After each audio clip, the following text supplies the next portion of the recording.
I entered the wrong room and accidentally slept in my millionaire boss's bed, and he fell in love for me. Welcome back with a new real shock story. Before we start, comment and tell me which city you're watching from. At the end, don't forget to subscribe and rate it from 0 to 10. Let's enjoy the story, everyone. I still remember that night as if it happened only yesterday. Sometimes I close my eyes and I can feel every sound, every breath, every detail pressing down on me. And no matter how much I try to forget, it plays again and again in my mind. My name is Alic Rose, and what I'm about to tell you isn't a dream or some story I heard from someone else. It happened to me. It changed me. And maybe, when you hear it, it will never leave you either. That night started like so many others. My body was tired, my feet aching from the long hours of work, my mind heavy with thoughts I could never quite silence. I didn't have much in life, just enough to survive, to get by.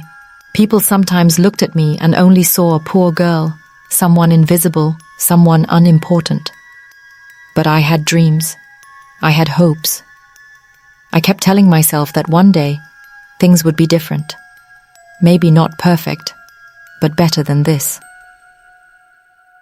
When I finally left work that evening, the air felt colder than usual, the kind of chill that seeps into your bones. The city lights glowed in the distance, soft and golden, but they felt far away, as though they belonged to another world, one I could never reach. My world was smaller, dimmer, filled with rooms that never really felt like home. Still, it was all I had. I thought, like every night before, I would return, shut the door behind me, and fall into the little peace that sleep gave me. But fate has its own way of twisting moments you think are ordinary. I wish I had seen the signs. I wish I had paid more attention. My eyes were heavy, my body moving on instinct more than thought, and when I stepped into the hallway where all the doors looked exactly the same, I didn't stop to think. I didn't check. I didn't notice. My hand reached out, turned the handle, and I stepped inside a room that wasn't mine. At first, nothing felt wrong. The room was quiet. The bed stood there, neatly made, almost inviting. I was too tired to question it, too tired to even breathe properly. I told myself, just for tonight, I would rest. Just a few hours of sleep, and in the morning, everything would look the same again. My head touched the pillow, and the world went dark. But when I opened my eyes, it was morning light that woke me. Not the safety of my own space, but a sharp, suffocating silence. The room looked different in daylight. The curtains were heavy, the furniture too polished, the air too rich. I blinked, confused, my heart beginning to race as the truth sank in. This wasn't my room. I wasn't supposed to be here. I scrambled up, ready to slip out unnoticed. But before I could move, I heard it, the sound of footsteps approaching. The door opened, and in that instant, my life split into two, the life before that moment and the life after.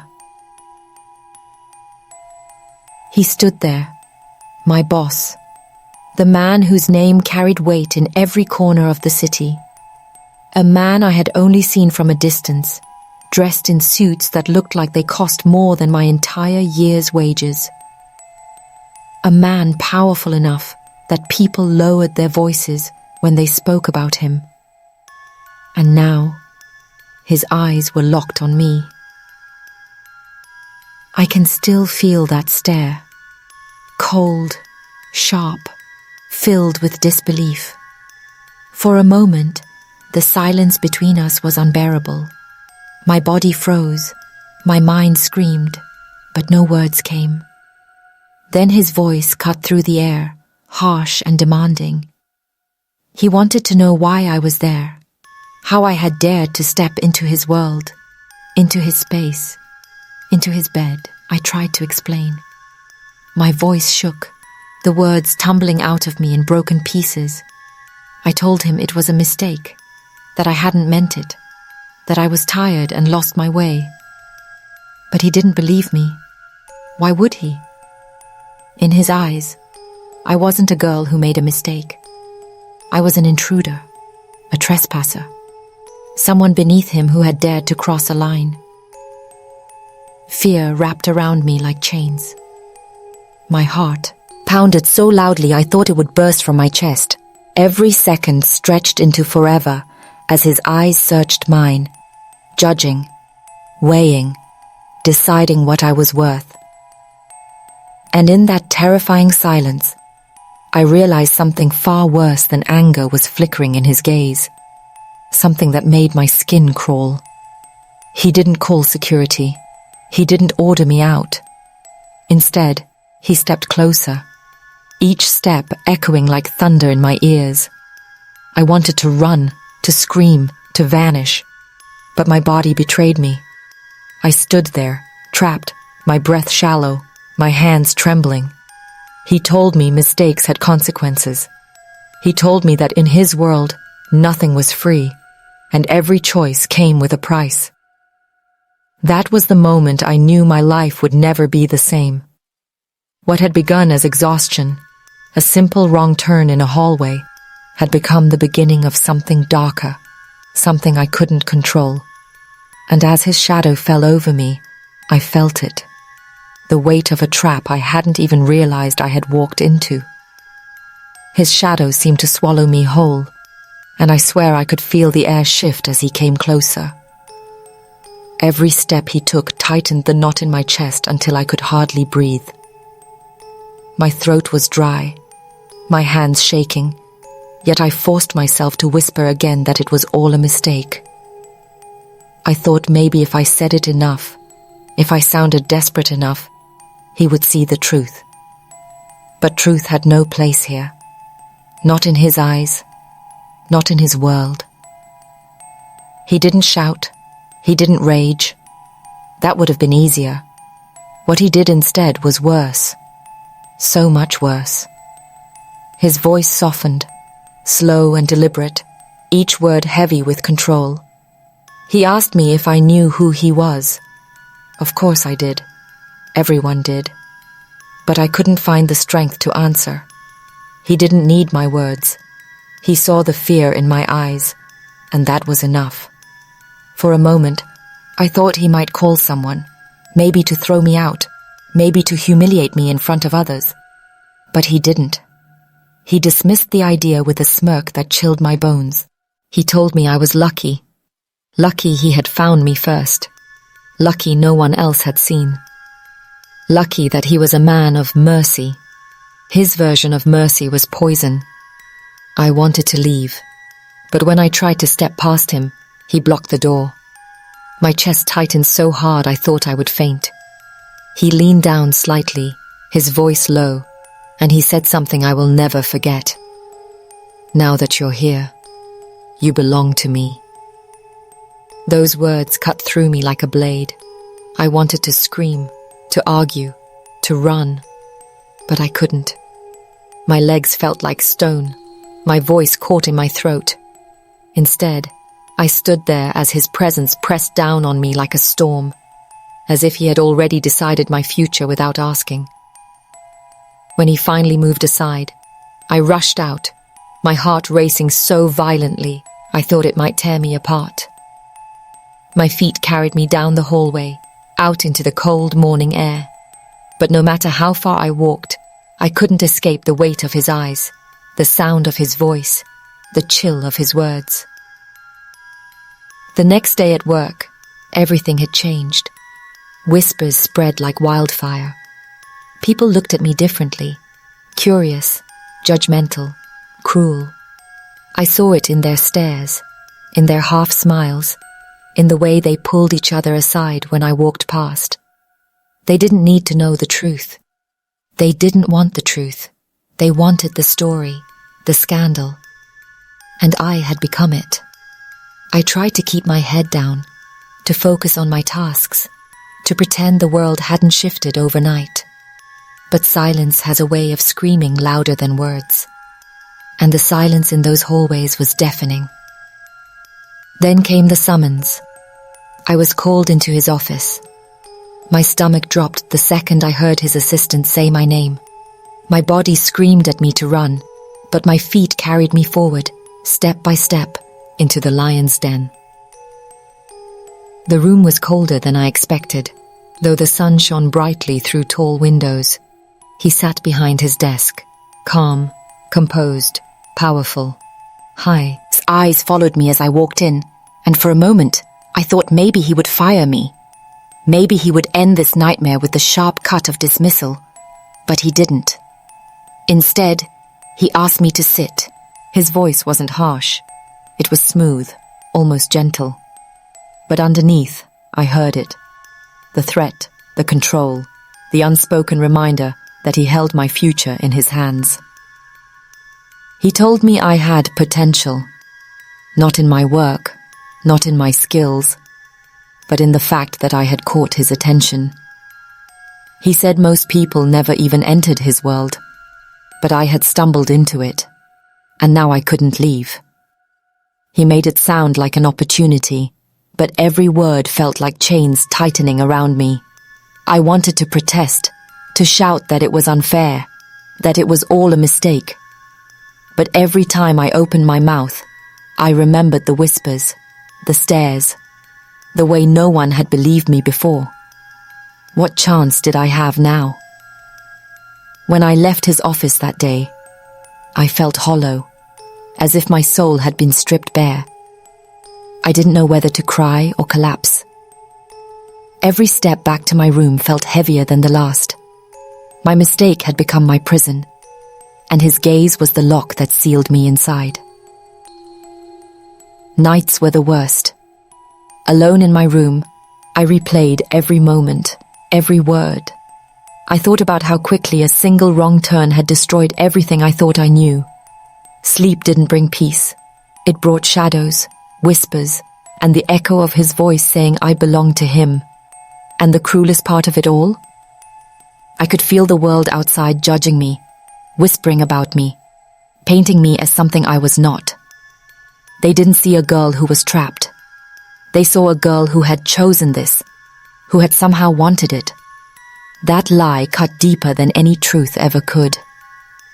Days turned into weeks, and I carried the weight of that night with me everywhere. But deep down, I knew one thing for certain. This wasn't the end. He wasn't finished. And neither was the storm I had walked into. I remember telling myself that maybe if I stayed quiet, if I avoided him, if I just focused on my work, things might calm down. But life doesn't work that way. Silence doesn't erase chains, it only tightens them. And soon, it became clear. He wasn't going to let me fade away. The first sign was small but chilling. A simple note slipped under my door one evening. Just my name written in bold letters. Alic. No message, no explanation, nothing else. But I knew it came from him. My chest tightened as I picked it up, my fingers trembling. It wasn't a letter, it was a reminder that he was always there, even when unseen. The next morning, people whispered louder than ever. I felt their eyes burning into me, judging me, mocking me. One girl in the hallway smirked as she passed by and whispered, "She thinks she's special." I wanted to shout at her, tell her I didn't choose this, that I wasn't special, that I was trapped. But I swallowed the words. What good would they do? No one was listening. No one cared. Later that day, I was summoned again. His office door loomed before me like a mouth ready to swallow me whole. When I stepped inside, he was waiting, calm as ever. He smiled. God, that smile. Cold, calculated. The kind of smile that told me he was already 3 steps ahead of me. He didn't waste time. He asked if I had received the note. My silence answered for me. He leaned back in his chair, his eyes never leaving mine, and said, "Good. I just wanted you to know. You're not forgotten." Those words chilled me more than any threat. Forgotten? No, he would never forget. And that meant I would never be free. Days blurred together after that. I tried to keep myself invisible, but every move I made seemed to feed into his game. He would appear in places I never expected. In the cafeteria, in the courtyard, sometimes even walking past my room as if by coincidence. But I knew it wasn't coincidence. He was reminding me that escape was impossible. One night, I woke up to the sound of my phone buzzing. My heart nearly stopped when I saw the message. "Why are you awake so late?" My hands shook as I read it over and over. How did he know? How could he see me? I rushed to my window, pulling the curtain aside, and my blood ran cold. Down in the shadows, near the courtyard, I saw him, standing there, watching. I dropped to the floor, my body trembling, my breath ragged. I wanted to scream, to run, to vanish into nothingness, but all I could do was sit there in the dark, hugging my knees, praying for morning to come. From then on, sleep became impossible. I jumped at every sound, every knock, every shadow. My world shrank to the four walls of my room, and yet even there, I wasn't safe. His presence seeped through cracks I couldn't seal, through whispers I couldn't silence. And then, things got worse. One afternoon, as I walked into the dining hall, I noticed everyone staring at me. Not the usual stares. These were sharper, hungrier, almost cruel. A girl pointed at me, then laughed loudly. Another whispered something to her friend, and they both sneered in my direction. My stomach twisted. Something was wrong. That's when I saw it. On the notice board, in the center of the hall, a photo of me had been pinned up. My face, captured without my knowledge, eyes wide, vulnerable. And beneath it, scribbled in bold red ink, were the words, "His girl." The floor seemed to vanish beneath me. My knees nearly buckled as heat rushed to my face. Laughter echoed around me, whispers spread like wildfire, and in that moment, I wanted to disappear. I ripped the photo down, my hands shaking so violently I could hardly hold it. I crumpled it, stuffed it into my bag, and ran. Back in my room, I stared at the photo, my heart pounding. Who had done it? Who had put it there? But deep down, I already knew. This wasn't just some cruel prank. This was him. This was his way of marking me, of telling everyone that I was his possession. And the worst part? They all believed it. From that day forward, no one spoke to me late, key before. Some avoided me completely, as if I carried a disease. Others treated me with fake sweetness, thin smiles that hid judgment. And some looked at me with envy, as if being tied to him was something to be desired. None of them saw the truth. None of them understood the cage I was trapped in. Nights grew colder, darker. I could feel myself unraveling. I began to wonder if maybe he was right. If maybe I really did belong to him now. If maybe there was no escape. My reflection in the mirror became a stranger. A girl with hollow eyes and trembling hands. A girl I barely recognized. But somewhere, deep inside that broken shell, a spark still flickered. A small voice that whispered, "No, this isn't who you are. This isn't where your story ends." I held on to that voice, fragile as it was, because it was all I had left. And though fear consumed me, though his shadow loomed over every step I took, I knew one thing with certainty. This was only the beginning. The storm hadn't reached its peak yet, and when it did, I wasn't sure if I would survive. After that day in the dining hall, something inside me broke. I couldn't erase the sight of that photo, those cruel words written beneath it. His girl. No matter how many times I crumpled it, shredded it, burned it in the small trash can in my room, the image was carved into my mind, and worse, into everyone else's. From then on, every step I took felt heavy. The walls of the academy, which once felt like a place of learning, now felt like a prison. Every hallway a stage where I was forced to play a role I never chose. I wanted to scream that it wasn't true, that I wasn't his. But deep down, wasn't silence making it true? My silence was his power, and I was drowning in it. I tried to reach out. One night, I messaged a girl I used to trust, someone I thought might still believe me. I typed out the words carefully, my fingers shaking. "Please, I'm not okay. I need someone to talk to." Her reply came fast, almost too fast. "Sorry, Alic. I don't want to get involved. You should just go along with it. Makes things easier." Go along with it? My throat closed up as I read the words again and again. That was it.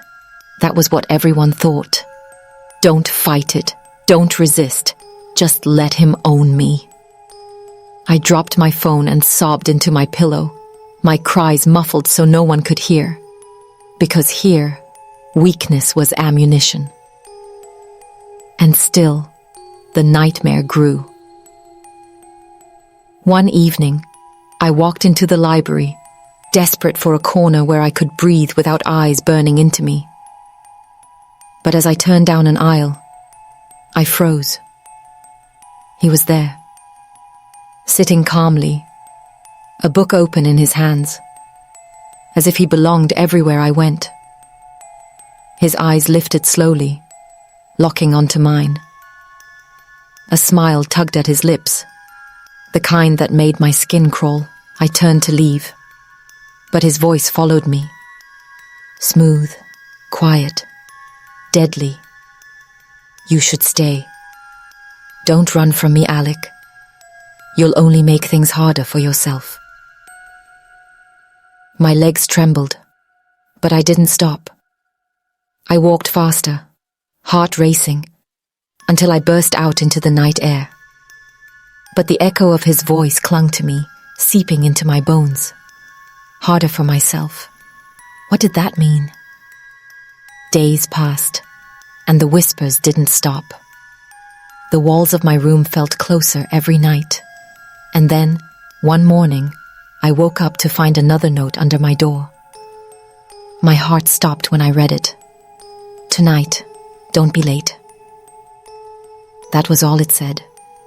Just those words. No time, no place. But somehow, I knew exactly what it meant. The courtyard, after dark. I spent the whole day sick with dread. My stomach twisted every time I thought about it. I told myself I wouldn't go, that I'd lock my door, hide under my blanket, pretend the note never came. But deep down, I knew what that would mean. He would find me anyway, and running would only make it worse. When night fell, I walked to the courtyard. My feet felt like stone, dragging me closer to something I didn't want to face. The air was cold, sharp, biting at my skin, and there he was, waiting, standing in the shadows like he'd been part of them all along. "Alic," he said softly, almost kindly. "You came." I wanted to scream at him, to tell him I had no choice. But my voice betrayed me, locked deep in my chest. He stepped closer, his presence suffocating, his smile unwavering.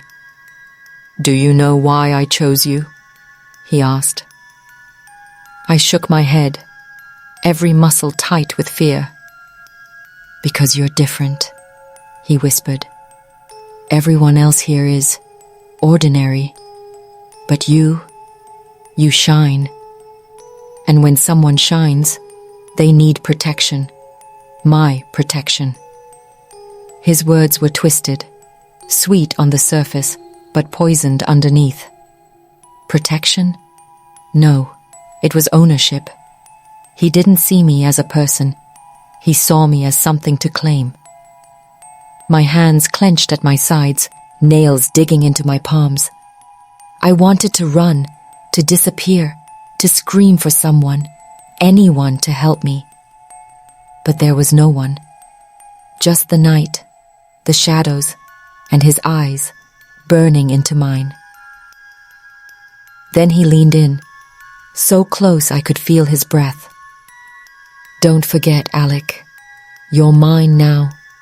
And if you ever try to forget that, I'll remind you. The world tilted. My chest tightened, my vision blurred. I stumbled backward, desperate to create space between us. But his words followed me, heavy chains dragging me deeper into his trap. Back in my room, I collapsed onto my bed, shaking violently. I stared at the ceiling, every nerve screaming, every thought spinning. Mine. His girl. His. I pressed my fist to my ears, trying to drown out the echo of his voice. But it was useless. His claim had already wrapped itself around me, suffocating, unshakable. And in that moment, one horrifying truth struck me. This wasn't about just surviving anymore. This was about breaking free, or losing myself completely. Because if I didn't fight back soon, there would be nothing left of Alic Rose. Just a shell, just his girl. And I wasn't ready to disappear. Not yet. I didn't sleep that night. I lay awake staring at the ceiling until the first grey light of dawn crept through my window. My body felt heavy, but my mind wouldn't stop moving. Over and over, his words replayed. You're mine now. I'll remind you.